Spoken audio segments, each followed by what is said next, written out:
Good morning, everybody. Happy Tuesday. I had a busy week this past weekend, and so I'm off for a day, so please forgive me for not sending this on Monday.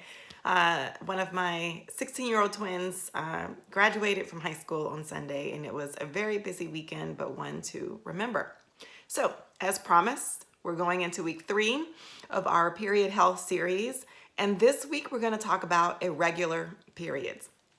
Now, missing a period every once in a while in itself is not the end of the world, is not completely unusual. There can be a lot of things that can cause that, especially stress, not eating enough carbs or fat. And those are simple things that usually pass. And then the next month, everything gets back to normal. But if you have consistently been missing periods, then that could be cause for concern.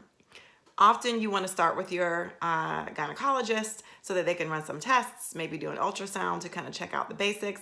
But what I'm going to talk about today here is some of the root causes that can be existing for why you might be missing periods. And then as usual, follow me this week. I'll follow up on Thursday with a blog post with some natural ways that you can help to regulate your cycles based on what the root cause is. Okay, so a few things. First, everybody does not have to have a perfect 28-day cycle.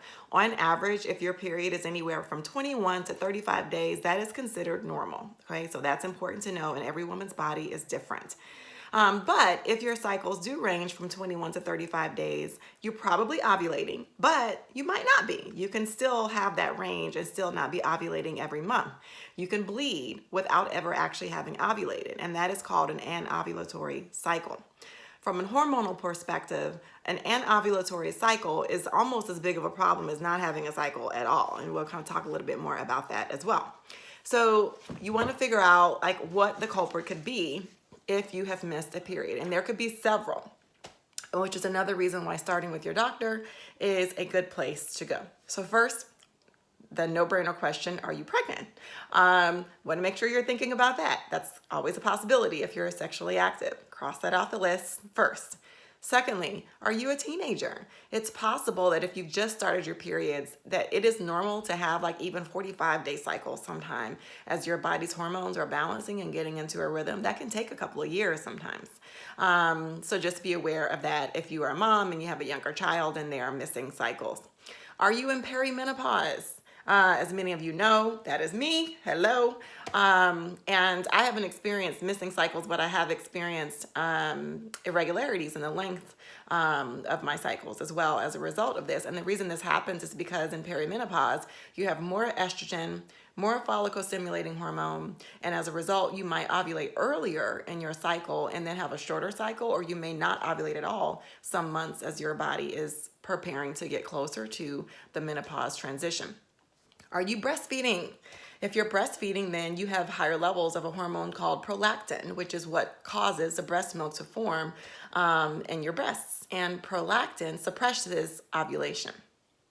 Do you have a medical condition? So after you rule out pregnancy, perimenopause, breastfeeding, then you should have your doctor screen for some underlying health conditions that could create irregular or absent periods. One of the most common ones of them is thyroid disease. And you may notice that the thyroid keeps coming up in many of the hormonal imbalance issues that I talk about because the thyroid is a key hormone in all of your endocrine system functioning.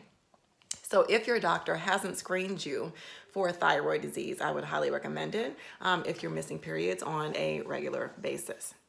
Is it your medication?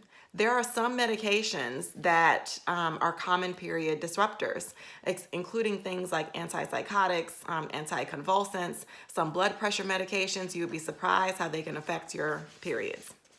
Are you eating enough? Sometimes under-eating is a common reason for missing periods. It means that you might be eating just not enough food in general. You might be taking keto a little too serious. You might be getting too few carbohydrates. You might not be getting enough fat. Those can affect your hormonal balance in your body and can cause irregular cycles. Are you a vegetarian? It is not absolute that if you're a vegetarian or vegan that you may miss periods, but it can be a common side effect for a couple of reasons. One, oftentimes your zinc levels are low. That can affect your hormone balance and create irregular periods. And secondly, if you're eating a lot of soy to take the place of traditional meat, Soy has something called phytoestrogens in it, and it mimics the role of estrogen in your body. And so as estrogen rises, progesterone is normally less, and that can affect your ovulation and sometimes can create missed periods. Both of those things are easily reconcilable if there are potential root causes by making just shifts in your diet. And lastly, do you have any sort of underlying hormonal imbalance? Now, all of the things I talked about can create hormonal imbalance, but there could be something else like PCOS, which we talked about a couple weeks ago, or again, a deeper thyroid issue that can cause amenorrhea or missed periods that you definitely would want to have hormone tests done to find out and rule out those things. So, stick with me this week to learn what you can do to support regularity in your periods. And if you think you might need some help figuring out what the root cause of your missed periods might be and working naturally to regulate your body's hormones, hit me up, schedule a free one-on-one consultation. I'm now offering Dutch lab testing in addition to my meridian stress assessment. So let me know how I can help. Have a great week, everybody.